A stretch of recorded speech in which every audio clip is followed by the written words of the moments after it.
দেখুন, আমাদের তো বেকার যে যুব সমাজটা আমাদের তো পরপর ধ্বংস করে দিয়েছে এই সরকার। মানে ক্ষমতা অধীনে থাকা যে সরকার, এই বর্তমান যে সমাজটা শিক্ষা ব্যবস্থাটাকে একদম শেষ করে দিয়েছে।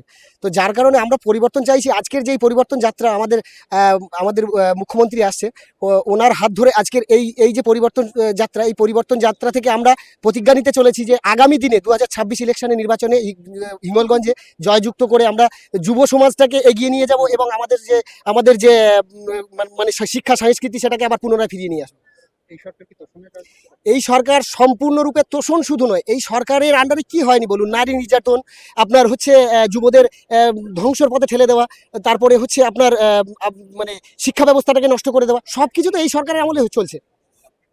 এই সরকারকে আমরা চাই যাতে মানে ধ্বংসের মানে 2026 ইলেকশনে এনাকে বিদায় দেওয়ার পরে আমরা নতুন করে প্রতিষ্ঠা করতে বিজেপির মাধ্যমে এটা আমরা করতে চাইছি। भारत माता की जय। भारत माता की जय।